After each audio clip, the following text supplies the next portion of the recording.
Hi, I'm Nina, and I wanted to talk to you today about rabbit holes.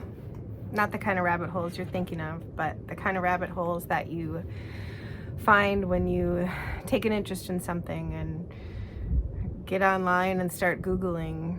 And my rabbit holes started with my curiosity about food. I kind of was getting tired of food. It started a few years ago, and one day I was having a conversation with a friend, and she's like, "Do you ever notice how food doesn't taste like it used to?" And I thought, is that my problem?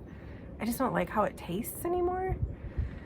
And you can only eat out so much, and you can only eat so much junk food before it kind of becomes a self-destructive thing.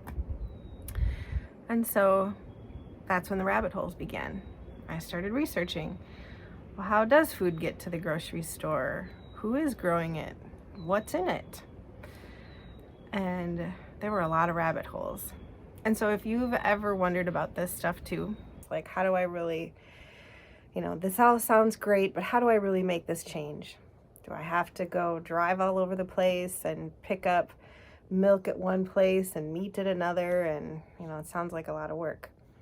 But I've got some good resources to help you, to save you a little time on doing all this research. And I'll share those resources with you in just a little bit here.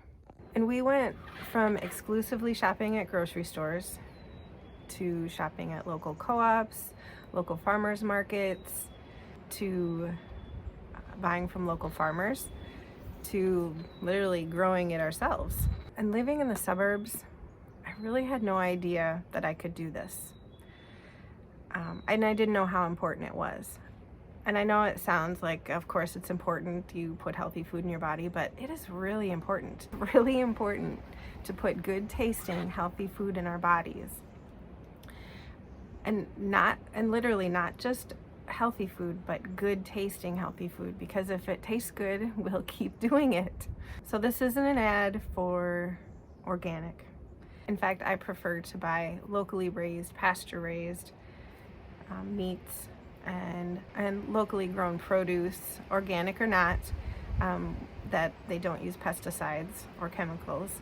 I think it tastes so much better. And I think it's for two reasons. Because one, it's fresher. It's not traveling as far. And two, there are so many more varieties out there. It is just amazing. You go into the grocery store and you maybe see a handful of varieties of tomatoes. You go to a seed catalog or a farmer's market, or you check out any other local farmers, and they're growing 500 different varieties of tomatoes. And most of them are selected for their flavor, not for their shelf life, where the grocery stores are picking varieties that can handle the long haul on a truck. They're not as interested in their flavor as they are their shelf life. So back to my rabbit holes. And one of these rabbit holes led me to Helstrom Farms in Hibbing, Minnesota. A beautiful farm, a wonderful family that raises grass-fed beef and pasture-raised chicken. This place right here is the original Homestead, settled in about 1904, and so that whole family, they came directly from Finland. So we always keep talking about the saunas. That's kind of part of the heritage. So that's part of the historical. So basically I married him, and there were 3 saunas. Mm-hmm. One outside here, one in the basement, and then one back of the shack, and no bathtub. There's a shower. And they're like, "Oh, it's fine, there's a sauna." And I'm just like, "No, this is not okay. We will fix this. So you do about 1,000 meat birds a summer, like in the summer? Mm-hmm. Yep, only the summer months. They're pasture raised, so every morning we have kids that do it too. We bring them food and water, and then we move the pen. So there's how many pens? Sure. 6, I think we had, but we need to up that to about 10. Mm-hmm. What? And then they're like 8 by 8. Can we see where They're all buried. Okay. The bad thing right now, everything's covered in snow. Yeah. But they're about an 8 by 8 pen, 2 feet high. Half of it is just chicken wire, all sides and the top. The other half has like steel or like a plastic or something around it, so they can go under for cover. Sure. No. Okay. But they're so light just lift them up so much so it kind of hits the chickens' butts as you're moving them forward. And they eventually learn when you get out there and you take the lid off that they're at the edge and they're ready to go. They're ready to move. Note to self, next time I do one of these interviews with a farmer, I should do it in the season because we weren't able to see their pasture-raised chickens because they didn't have any at this time. And we couldn't get very up close and personal with the cows, but we could see them, so. But they did introduce us to their egg layers.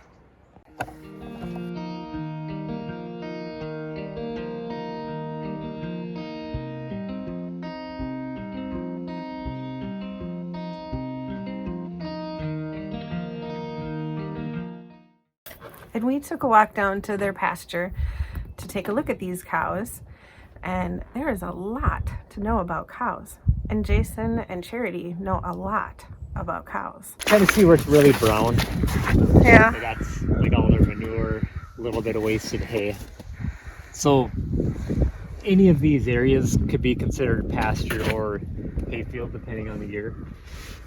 We pick a new spot every winter, and then we just kind of like unroll bales across the fields. Yep. That way you can see they're spreading their manure pretty evenly. Like in this particular pasture, we've brought them down into those woods, which goes down by the river, but those days it was 30 below and a nasty wind. You go out there and they're just content as can be down in the woods. Sure. I only know very little about cows.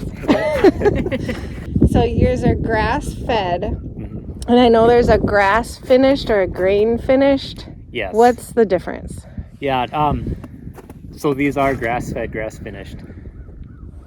Our operation right now, you'd call it like a cow calf. So you raise up the mother cows, they have a baby, and then typically we market the calf at whatever point we think we can make the best profit on. Okay. Along with that, we'll keep some animals back, maybe even another 2 years to get them up to a finish weight where we can butcher them. Okay. So it takes 2 years? Yes. Oh, okay. Usually, yeah. For us, about 2 years to Okay. finish an animal. What is the difference if you feed them grain? Well, first off, we believe cows are meant to eat grass. Take that grass, turn it into beef. The grass is completely natural. When you get into corn-fed, you're typically dealing with a lot of GMOs, pesticide use. Sure. Because you can't find the organic corn to feed them, right? Right. Even if you could, a cow's really not meant to eat corn, at least not a lot of corn. Sure. Like they do in feedlots.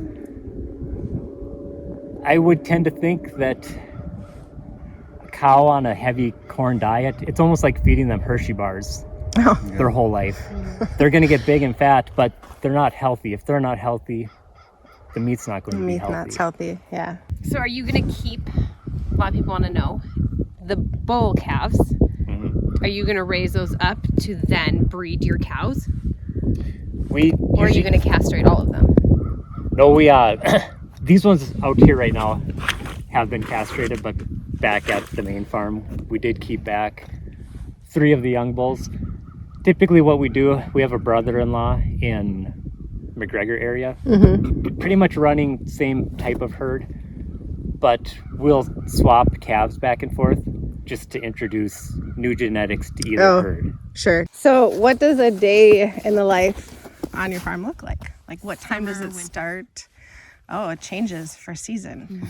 Let's say spring. Springtime, it's still fairly laid back. What's laid back? I would say it's not like we're getting up at 5 a.m. and getting out and having chores to do. It's just every day we feed the cows. So What does that look like? Just using the tractor, grabbing some hay bales, bringing them out, setting them. Like I said, we kind of roll or shake them loose across the field. It takes maybe hour and a half, 2 hours at the most. We'll check their minerals and their salt, make sure that's full. All the while, though, you're also, like, as he's unrolling or shaking the bales, he's watching the cows as they walk, seeing if someone's limping, something happened, and then taking a mental note to when you're finished with that, to go back and check on said cow. Yeah. Okay. And make sure they're all eating. If you get a cow that you know, when you feed, they should be fairly hungry. So if the cow's just standing there and not chewing her cud, something's probably up. with her. Okay. So is there anything that you think that people don't know about this kind of farming that you would really like them to know? Oh, Or if maybe there's more things. I'm trying to think about that one. Yeah, first off, I just think it's important that people do know where their food comes from. Yeah. And I think it's kind of been a misconception that if you go right to the farmer, it's always going to be cheaper. Not always true, because the whole feedlot, big agri system, they've absorbed a lot of those costs, all the Right. marketing, processing. When you're doing stuff at such a scale, Right. you can get by with pennies on the dollar in markups.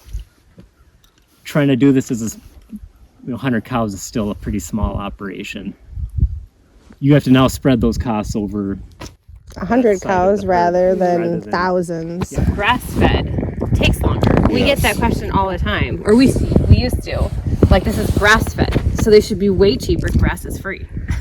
Right. But it's So taking how long does it take again, did you say, to get It's one? about 2 years. About 2 for us. years. Where the feedlots are like months. 13 to 18 months. Yeah, right. That's half the time. Both Joel and I had fond memories of growing up gathering eggs or playing in the corn on our grandparents' farms. We really had no idea what went into this kind of farming. And as much that goes into it, there's just as many ways to produce it.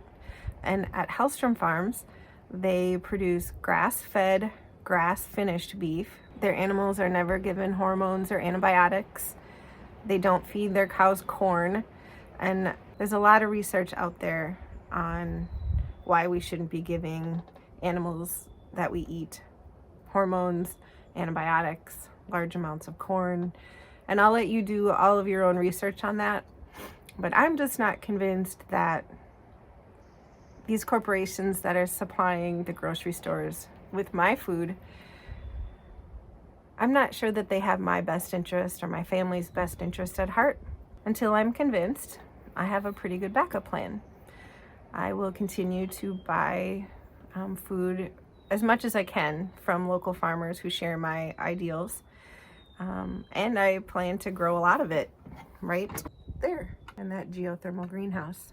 How can people get your product? Well, all they have to do is go to our website. You can order straight offline. Yeah. So And that's helstromfarms.com. helstromfarms.com. And how does it get to them then? We ship straight to your door. And it's all throughout the frozen 48 and US. But Carolina, South most of our Carolina. business Well, that's has been awesome. Minnesota. people kind of want to eat local. Just it's supporting local, but also you're, like the thing they say about honey. It's Yes. Yeah, that's what they're eating. So then you're getting the antibodies and everything you need. 2-day shipping area, and you buy $250 or more. It's free. Yeah. Under the 250, I'd say to get from here to Minneapolis, $20. If you have a $120 order, picture spending $140, $150. So this is our loot from our Helstrom Farm visit today. 5.5, 4, 3, 4.5. And like I said in the beginning, so it is a little bit different, and it took me some time to research what's the best way to do this. If I want to buy local, pasture-raised, from farmers, what's the best way to do this? And I've put together some resources here that I think would help you, save you a little time, not have to go down quite so many rabbit holes. I think one of the worries is that it's not going to be as convenient as being able to stop at the grocery store on your way home. And in fact, I think that's an inconvenience, especially where I live, because, I'm a good half hour away from a grocery store. So I like to have as much as I can here. And I know not everybody likes to work that way, but I think you'll find that you could make this as convenient, if not more convenient, than having a grocery store you can stop at every day. So first of all, find a CSA, Community Shared Agriculture. and you will have more fresh produce than you know what to do with. You can get it weekly, you can get it monthly. You can find these by, searching online, or you can go to your local farmer's market, and a lot of the people selling their produce there also offer CSAs. There's a good website called localharvest.org that you can put in your location, and it will recommend different CSAs in your area. And how the CSAs work is you'll pay a fee, usually up front in the spring, and then they will supply you with a weekly or monthly box. And some of them you'll have to go pick up at a central location. Like I would go to someone else's house in my town, and they just had cooler bags that were out, and I would pick it up. Or you may be able to go to their farm stand and choose what you want. I think that's less common, but check with your local CSA. And the benefit of these is the stuff tastes so good. Like, I've found strawberries that brought me back to my childhood. They're so good. Eatwild.com is a good website to use if you're looking for pasture-raised meats. And rawmilk.com is if you're looking for a milk share.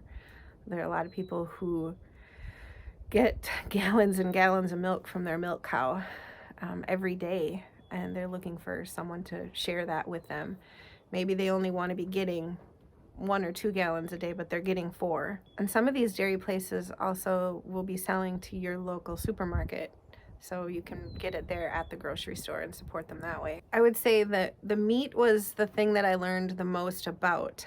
The process is quite a bit different than you would find from a grocery store, where you go in and everything's cut up into chicken thighs. That was the biggest learning curve for me. There are some farmers who have meat on hand whenever you want to order it, and Helstrom Farms is one of those.